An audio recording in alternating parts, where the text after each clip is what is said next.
एक देश एक चुनाव पर बनी कोविंद समिति की रिपोर्ट को केंद्रीय कैबिनेट से मंजूरी मिल गई है। कहा जा रहा है कि केंद्र सरकार आगामी शीतकालीन सत्र में इसे सदन में पेश कर सकती है। प्रधानमंत्री नरेंद्र मोदी ने सबसे पहले 2019 में 73वें स्वतंत्रता दिवस के मौके पर एक देश एक चुनाव के अपने विचार को आगे बढ़ाया था। आपको याद होगा, उन्होंने कहा था कि देश के एकीकरण की प्रक्रिया हमेशा चलती रहनी चाहिए। 2024 में स्वतंत्रता दिवस के मौके पर भी प्रधानमंत्री ने इस पर विचार रखे। अब विधि मंत्रालय के 100 दिवसीय एजेंडे के हिस्सा के रूप में कैबिनेट के सामने रिपोर्ट पेश किया गया, जिसे कैबिनेट ने अपनी मंजूरी दे दी। तो ऐसे में आइए हम आपको बताते हैं कि आखिर क्या है एक देश एक चुनाव यानी वन नेशन वन इलेक्शन का प्रस्ताव। पहले कब उठा था ये मुद्दा? क्या पहले कभी एक साथ देश में चुनाव हुए थे? इस पर चुनाव आयोग का रुख क्या है और एक साथ चुनाव पर अभी क्या हुआ है?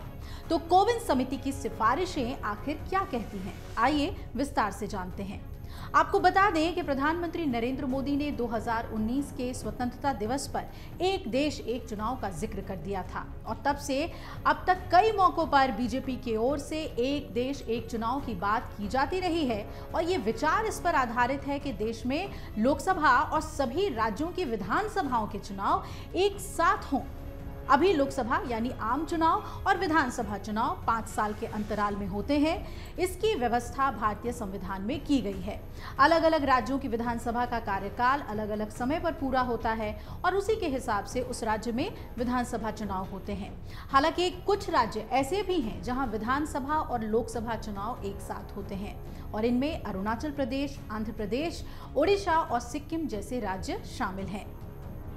वहीं राजस्थान, मध्य प्रदेश, तेलंगाना, छत्तीसगढ़ और मिजोरम जैसे राज्यों में चुनाव लोकसभा चुनाव से ऐन पहले हुए तो लोकसभा चुनाव खत्म होने के 6 महीने के भीतर ही हरियाणा, जम्मू कश्मीर में चुनाव हो रहे हैं और जल्द ही महाराष्ट्र और झारखंड में चुनाव तारीखों का ऐलान हो सकता है। आइए हम आपको ये भी बताते हैं कि एक देश एक चुनाव की बहस की आखिर वजह क्या है। दरअसल एक देश एक चुनाव की बहस 2018 में विधि आयोग के एक मसौदा रिपोर्ट के बाद शुरू हुई थी। उस रिपोर्ट में आर्थिक वजहों को गिनाया गया था। आयोग का कहना था कि 2014 में लोकसभा चुनावों का खर्च और उसके बाद हुए विधानसभा चुनावों का खर्च लगभग समान रहा है और वही साथ साथ चुनाव होने पर यह खर्च 50-50 यानी आधे आधे के अनुपात में बढ़ जाएगा। सरकार को सौंपी अपनी ड्राफ्ट रिपोर्ट में विधि आयोग का यह भी कहना था कि साल 1967 में उसके बाद से ही एक साथ चुनाव कराने की प्रक्रिया बाधित हो गई। आयोग का यह कहना था कि आजादी के शुरुआती सालों में देश में एक पार्टी का राज था और क्षेत्रीय दल कमजोर थे। धीरे धीरे अन्य दल मजबूत हुए, कई राज्यों की सत्ता में आए और वहीं संविधान की धारा 356 के इस्तेमाल ने भी एक साथ चुनाव कराने की प्रक्रिया को बाधित किया। अब देश की राजनीति में बदलाव आ चुका है। कई राज्यों में क्षेत्रीय दलों की संख्या काफी बढ़ी है, वहीं कई राज्यों में इनकी सरकारें भी हैं। विधि आयोग के मुताबिक 2014 लोकसभा चुनाव में कुल 35 अरब 86 करोड़ 27 लाख रुपए खर्च हुए थे। अकेले हरियाणा में इस पर 29 करोड़ रुपए खर्च हुए थे। राज्य में जब 6 महीने बाद विधानसभा चुनाव हुए तो इन पर 33 करोड़ 72 लाख रुपए खर्च हुए। इसी तरह झारखंड में लोकसभा चुनाव के दौरान कुल 89 करोड़ 47 लाख रुपए का खर्च आया। चंद महीने बाद राज्य में हुए विधानसभा चुनाव में 86 करोड़ रुपए खर्च हुए। मध्य प्रदेश में लोकसभा चुनाव से चंद महीने पहले हुए विधानसभा चुनाव में करीब 1 अरब 31 करोड़ रुपए का खर्च आया था। 3 महीने के बाद हुए लोकसभा चुनाव में मध्य प्रदेश में कुल 1 अरब 99 करोड़ रुपए का खर्च हुआ। अब आइए हम आपको बताते हैं कि बार बार चुनावों से चुनाव आयोग पर कितना बोझ बढ़ता है। तो आयोग ने अपनी रिपोर्ट में लिखा था कि 2019 में एक साथ चुनाव कराते हैं तो तकरीबन 10 लाख पोलिंग बूथ बनाने होंगे और तकरीबन 13 lakh ballot units. 9.4 lakh control units और तकरीबन 12.3 लाख वीवीपैट मशीनों की जरूरत पड़ेगी। एक इलेक्ट्रॉनिक वोटिंग मशीन की कीमत 33,200 रुपए पड़ती है। चुनाव आयोग का कहना था कि चुनाव होते हैं साथ में तो अकेले ईवीएम पर ही 4,555 करोड़ रुपए खर्च होंगे, जबकि एक ईवीएम का अधिकतम अगर हम उसके उम्र की बात करें तो 15 साल के करीब होती है। अब आयोग ने यह भी कहा था कि ईवीएम के आज की कीमत के हिसाब से 2024 में दोबारा एक साथ चुनाव कराने पर 1,751 करोड़ रुपए का खर्च आएगा। वहीं 2034 में एक साथ चुनाव कराने पर नई ईवीएम खरीदने में 14,000 करोड़ रुपए का खर्च सरकार को आएगा। अब आइए आपको ये भी बता देते हैं कि आखिर पहले कब कब एक साथ चुनाव हुए थे। तो आजादी के बाद देश में पहली बार 1951-52 के बीच चुनाव हुए। तब लोकसभा के साथ ही सभी राज्यों की विधानसभा के चुनाव भी संपन्न हुए थे और इसके बाद 1957, 1962 और 1967 में भी एक साथ लोकसभा और राज्य विधानसभाओं के लिए चुनाव कराए गए। 1968 और 69 के बाद ये सिलसिला टूट गया क्योंकि कुछ विधानसभाएं विभिन्न कारणों से भंग कर दी गई थी। एक राष्ट्र एक चुनाव पर आयोजित एक वेबिनार में सुप्रीम कोर्ट के पूर्व जस्टिस ए.के. सीकरी ने कहा था, एक राष्ट्र एक चुनाव नई धारणा नहीं है। आजाद भारत के पहले 4 आम चुनाव तो ऐसे ही हुए थे। जस्टिस सीकरी ने यह भी कहा कि एक राष्ट्र एक चुनाव प्रक्रिया में बदलाव 1960 से तब शुरू हुआ जब गैर कांग्रेस पार्टियों ने राज्य स्तर पर सरकारें बनाना शुरू की और इसमें यूपी, बंगाल, पंजाब, हरियाणा शामिल थे। इसके बाद 1969 में कांग्रेस का बंटवारा और 1971 युद्ध के बाद मध्यावधि चुनाव हुए और इसके बाद विधानसभा चुनाव की तारीखें कभी आम चुनाव से नहीं मिली और अलग अलग चुनाव शुरू हो गया। इसी वेबिनार में सुप्रीम कोर्ट के वरिष्ठ अधिवक्ता और पूर्व अतिरिक्त सॉलिसिटर जनरल पराग पी त्रिपाठी ने कहा था कि चुनाव लोकतंत्र से जुड़े हुए हैं और लोकतंत्र शासन का जरिया है। एक राष्ट्र एक चुनाव की धारणा 1952 और 1968 तक चली। राज्यों की संप्रभुता और पहचान अलग अलग चुनाव से मजबूत हुई और देश के अर्ध एवं सहकारी संघवाद के लिए ये एक बेहतर विकल्प है। तो आइए हम आपको अब ये भी बता देते हैं कि एक देश एक चुनाव पर चुनाव आयोग का अभी रुख क्या है।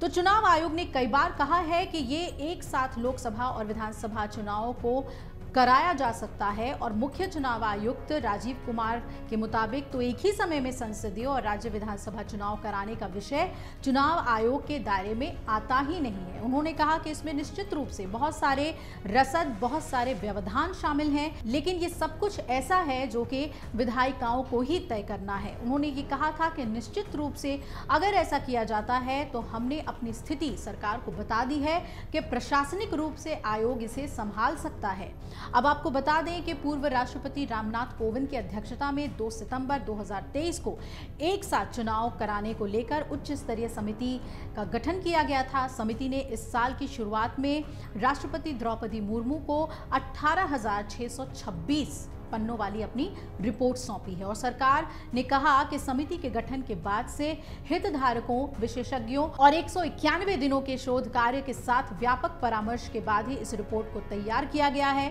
कैबिनेट ने 18 सितंबर को एक साथ चुनाव कराने संबंधी उच्च स्तरीय समिति की सिफारिशें स्वीकार कर ली हैं। प्रधानमंत्री नरेंद्र मोदी की अध्यक्षता में केंद्रीय मंत्रिमंडल ने पूर्व राष्ट्रपति रामनाथ कोविंद की अध्यक्षता में एक साथ चुनाव संबंधी उच्च स्तरीय समिति की सिफारिशों को स्वीकार भी कर लिया। समिति ने अपनी रिपोर्ट में कह दिया है कि एक साथ चुनाव की सिफारिशों को 2 चरण में कार्यान्वित किया जा सकता है, यानी 2 फेज में इसे हम करा सकते हैं। पहले चरण में लोकसभा और विधानसभा चुनाव एक साथ आयोजित करा लिए जाएं और दूसरे चरण में आम चुनावों के 100 दिन के अंदर स्थानीय निकाय चुनाव यानी कि पंचायत और नगर पालिका के चुनाव करा लिए जाएं और इसके तहत सभी चुनावों के लिए समान मतदाता सूची तैयार कर ली जाएगी। इसके लिए पूरे देश में विस्तृत चर्चा शुरू की जाएगी। वहीं एक कार्यान्वयन समूह का भी गठन किया जाएगा, यानी कि जो कि एग्जीक्यूट कराएगा इसको। तो आइए हम आपको बताते हैं कि एक देश एक चुनाव पर अब सरकार का क्या कहना है। एक देश एक चुनाव बीजेपी के चुनावी एजेंडे में शामिल रहा है, यह हम जानते हैं, और बीजेपी के नेतृत्व वाले एनडीए ने केंद्र में अपने मौजूदा कार्यकाल के दौरान इस विधेयक को पेश करने का मन बना लिया है। कोविंद कमेटी की रिपोर्ट प्रधानमंत्री नरेंद्र मोदी के लगातार तीसरे कार्यकाल के पहले 100 दिन पूरे होने से ठीक बाद आई है और इस साल स्वतंत्रता दिवस पर लाल किले से अपने भाषण के दौरान पीएम ने सभी से एक साथ चुनाव कराने के कानून के लिए एकजुटता दिखाने का अनुरोध किया था। और इससे पहले केंद्रीय संसदीय कार्य मंत्री प्रहलाद जोशी ने कहा कि संसद परिपक्व है, चर्चा होगी, घबराने की जरूरत नहीं है। भारत को लोकतंत्र की जननी कहा जाता है और विकास हुआ है। इससे पहले अधिकारियों ने समाचार एजेंसी को बताया था कि एक साथ चुनाव कराने के लिए संविधान में कम से कम 5 संशोधन तो कराने ही होंगे और इनमें संसद के सदनों की अवधि से संबंधित अनुच्छेद 83, राष्ट्रपति द्वारा लोकसभा को भंग करने से संबंधित अनुच्छेद 85, राज्य विधान मंडलों की अवधि से संबंधित अनुच्छेद 172, राज्य विधान मंडलों के विघटन से संबंधित अनुच्छेद 174 और राज्यों में राष्ट्रपति शासन को लागू करने से संबंधित अनुच्छेद 356 शामिल है। इसके साथ ही संविधान की संघीय विशेषता को ध्यान में सभी दलों की सहमति इस पर रखना जरूरी है। वहीं ये भी अनिवार्य है कि सभी राज्य सरकारों की सहमति इसमें मिले।